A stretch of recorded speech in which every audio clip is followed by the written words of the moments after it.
नमस्कार मास्टर रेसिपीजमध्ये सगळ्यांचं मनापासून स्वागत. सध्या श्रावण सुरू आहे, तर मग कांदा लसूण कोणी खात नाही, त्यांच्यासाठी उत्कृष्ट भाजी कशी करायची आणि ती उत्कृष्ट भाजी तयार करण्यासाठी आपल्या मदतीला आहे गुरुमाऊली प्रॉडक्ट्सचे मालवणी मसाले. तर हा मालवणी मसाला मी स्वतः वापरून पाहिला आणि नंतर म्हटलं की यापासून काय करता येईल बरं. आणि मग मला डाळिंबे आवडतात, खूप लोकांना आवडतात.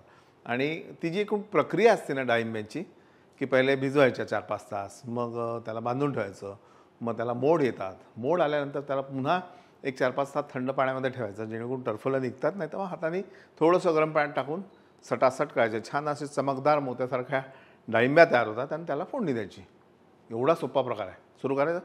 चला, ती प्रक्रिया मी सुरू करून पूर्ण झालेली आहे आणि डाळिंब्यांना सुंदर असे मोड आलेले आहेत. बघा, या बघा, सुंदर डाळिंब्या तयार आहेत. आणि यानंतर अगदी सिंपल असा प्रकार करायचा आहे. तेल, मोहरी, आणि मोहरी फुटल्यावर हिरवी मिरची, थोडासा हिंग घालू आपण, थोडी हळद आणि थोडं तिखट, कारण आपण हिरवी मिरची घेतलेली आहे. आणि या डाळिंब्या,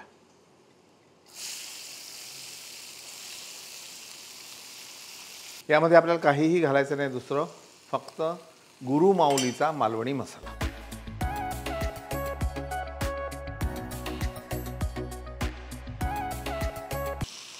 चवीनुसार थोडंसं मीठ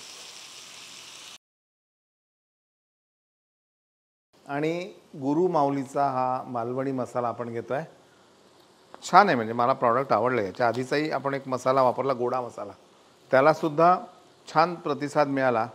बरेच लोकांना तो आवडला आणि प्रतिक्रिया पण छान आल्यात. म्हणजे गंमत कशी असते की हे बघा, याला ना छान असं एक अशी स्लिट दिली आहे, आणि उघडायचं आणि नंतर हा मसाला घालायचा. फक्त एक छोटे 2 चमचे हा मी मसाला घालतो आहे. आता ह्याला जे पाणी सुटतं अंगचं, त्यांनीच पहिले आपण शिजवू. थोडा वेळ झाकून ठेवू आणि नंतर असं वाटलं की पाणी हवं आहे तर मग घालूयात पाणी यामध्ये. पण सध्या तर असंच. गंमत कशी होते की आम्ही मेरा किचन हम सबका है या आपल्या सेगमेंटमध्ये नवीन नवीन प्रॉडक्ट्सला अशी एक प्लॅटफॉर्म देतो की जेणेकरून त्यांचा खप वाढावा, त्यांचं काम लोकांपर्यंत पोचावं, लोकांनाही चांगलं काय खायला मिळावं. पहिले मी तो प्रॉडक्ट जो असतो, जे काय प्रॉडक्ट्स असतं ते मी टेस्ट करतो, बघतो. त्यानंतर चांगलं वाटलं तर त्यांना हो म्हणतो आणि नंतर इथे दाखवल्यानंतर लोकांच्या प्रतिक्रिया येतात. तर त्यापैकी 99% लोकांच्या प्रतिक्रिया चांगल्या आल्या त्या मसाल्याला. आणि म्हणून म्हटलं चला आता त्यांचा दुसरा मसाला जो आहे तो इंट्रोड्यूस करावा, मालवणी मसाला. क्या बात आहे. हे मला असंच ना त्याच्या स्वतःच्या ओलसरपणामुळे जे शिजतात ते जास्त छान वाटतात. आता यामध्ये आपण थोडासा गूळ घालूयात, त्यानंतर ओलं खोबरं, थोडी कोथिंबीर आत्ता आणि थोडी नंतर,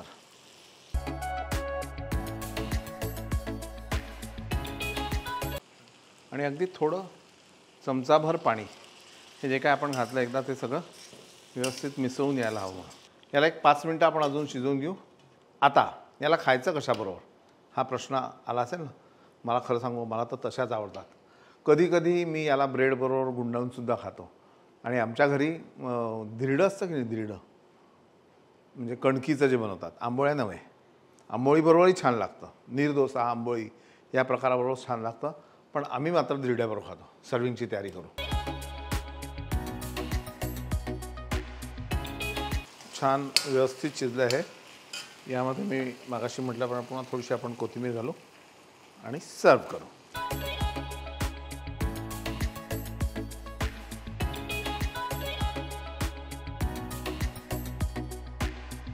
त्यावर पुन्हा ओलं खोबरं,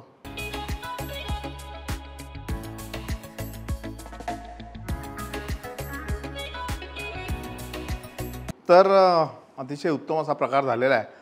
कारण हे सर्व करता करता मी काय केलं, थोडंसं चेक करून पाहिलं की मीठ वगैरे कसं आहे. अतिशय उत्तम असा मसाल्याचा त्याला स्वाद आलेला आहे आणि तसंही ना डाळिंब्या वगैरे असे प्रकार आहेत की त्याला खूप असं हे नाही टाकायचं, म्हणजे कांदा लसूण मिसून काही गरजच नसते.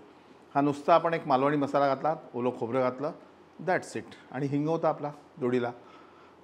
माऊली उद्योगचे हे बरेच वेगवेगळे प्रॉडक्ट्स आहेत. त्यातला प्रत्येक मसाला जो आहे त्याची एक आपली वेगळी खासियत आहे. काळा मसाला आहे, गरम मसाला आहे, त्याच्यानंतर गोडा मसाला आपण वापरून पाहिला, आता हा मालवणी मसाला पाहिला. पुढचा मसाला कुठला हे पुढच्या भागात. तोपर्यंत पाहत राहा मास्टर रेसिपीज. लाईक करा, सबस्क्राईब करा, शेअर करा. आणि हे जर मसाले तुम्हाला हवे असतील, हा खालचा व्हॉट्सॲप नंबर बघा, त्यावर तुम्ही सरळ व्हॉट्सॲप करायचा आणि हक्कानी मसाला मागवायचा. मागवाल ना, आणि सांगाल नेमका कसा आहे. नमस्कार.